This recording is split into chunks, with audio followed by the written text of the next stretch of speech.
Kulai minta Menteri Perpaduan Negara menyatakan inisiatif-inisiatif dan rancangan-rancangan kementerian baharu ini untuk memupuk perpaduan dalam kalangan rakyat Malaysia. Terima kasih, Datuk Speaker. Yang Berhormat Menteri, silakan. Terima kasih, Datuk Yang Ketua. Saya ucapkan terima kasih kepada Yang Berhormat daripada kawasan Kulai.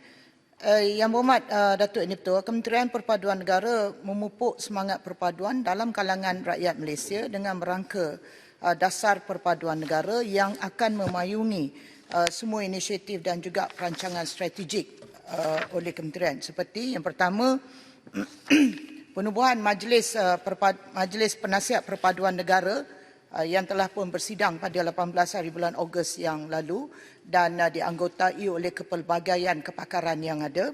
Dan fungsi majlis ini, Datuk Yang Ketua, ialah untuk menjadi forum untuk kita bincangkan isu-isu dan masalah-masalah yang berkaitan dengan perpaduan, menjana pemikiran, idea ke arah pengubulan satu dasar perpaduan negara yang lebih komprehensif dan holistik, mengemukakan show-show dan langkah-langkah yang wajar diambil oleh kerajaan dan juga untuk mempertimbangkan cadangan dan nasihat berkaitan dengan perpaduan negara dan juga integrasi nasional.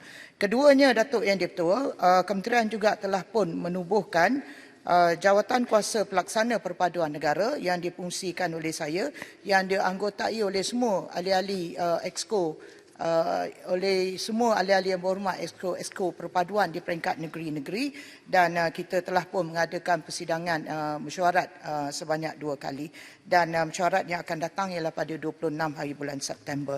Dan tujuan penubuhan jawatan kuasa pelaksana ini juga adalah menyediakan satu forum untuk membincangkan masalah yang berkaitan dengan perpaduan, termasuk suasana perpaduan integrasi nasional melalui perkongsian daripada kepakaran selain daripada exco kerajaan negeri.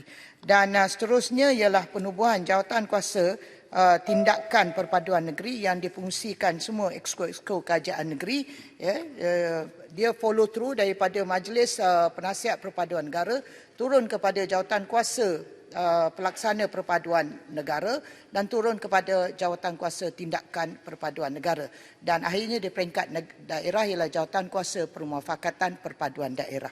Dan selain daripada itu, Datuk Yang Ketua, rancangan baru yang akan dilaksanakan dan yang sedang pun dilaksanakan ialah Pelan Tindakan Perpaduan Negara bagi tahun 2021 hingga tahun 2025, dan sekarang ni sedang dalam peringkat untuk mendapatkan maklum balas daripada rakyat teramai, daripada kepelbagaian rakyat yang ada, dan pelancaran sedang dibuat oleh exco kerajaan-kerajaan negeri. Contoh Perak telah pun kita laksanakan bersama Melaka pada 22 Ogos, Terengganu pada 23 Ogos, Perlis dan Kelantan pada 24 Ogos, dan akhirnya ia akan merangkumi kepada semua negeri-negeri. Dan pelan tindakan perpaduan ini, Datuk Yang Ketua, akan merangka kerja-kerja berteraskan kepada rukun negara untuk mengukuhkan perpaduan masyarakat Malaysia berdasarkan kepada 5 strategi yang ada. Terima kasih, Datuk Yang Ketua. Yang Berhormat Kulai, soalan tambahan pertama. Terima kasih, Datuk Speaker.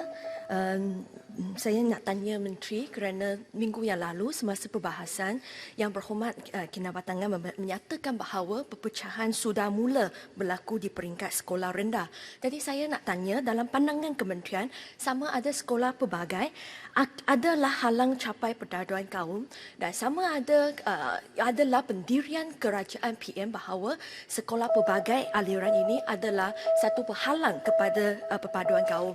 Dan sekiranya bukan, dan saya percaya ini adalah pendirian kerajaan ini, saya nak tanya sama ada kementerian ini bolehlah menyediakan khusus untuklah sekolahkan Yang Berhormat Kinabatangan supaya beliau tidaklah menyatakan kenyataan yang akan pecah belah rakyat Malaysia. Terima kasih.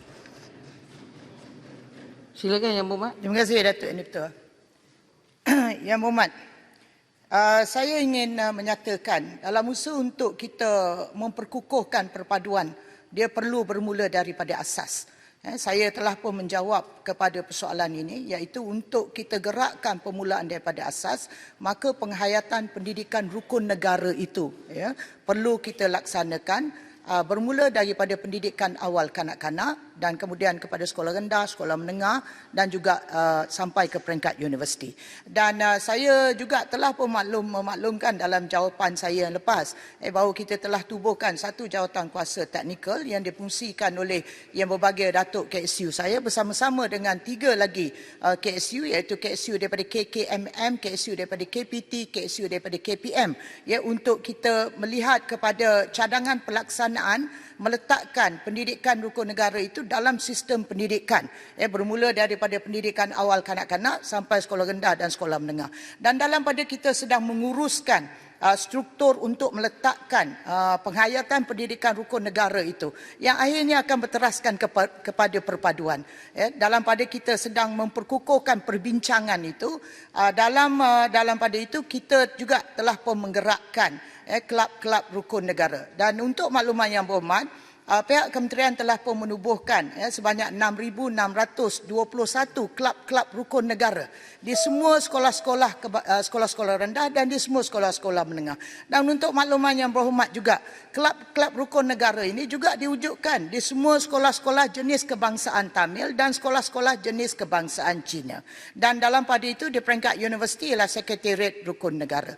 Jadi saya ingin memaklumkan kepada yang berhormat, apa juga cadangan yang dikemukakan oleh ahli-ahli yang berhormat dalam parlimen ini adalah cadangan, dan sekiranya cadangan itu patut untuk kita ambil terima berdasarkan kepada cadangan yang dikemukakan, maka boleh dijadikan sebagai garis panduan, sebagai perancangan kepada kementerian. Jadi saya nak menyatakan kepada yang berhormat, sekiranya persoalan yang berhormat ini dia lebih bersifat kepada politik, sama ada kerajaan Perikatan Nasional ada cadangan untuk mengubah sistem pendidikan yang ada di negara kita, hanya kerana untuk meletakkan agenda perpaduan nasional itu supaya ia dapat berlaku, maka sudah tentulah apa yang dinyatakan oleh yang berhormat itu tidak akan berlaku, kerana saya dah sebutkan tadi, agenda perpaduan nasional negara itu akan dimulakan daripada asas sehinggalah kepada pendidikan di sekolah rendah dan sekolah menengah. Terima kasih. Yang Berhormat Ulu Rajang. Terima kasih.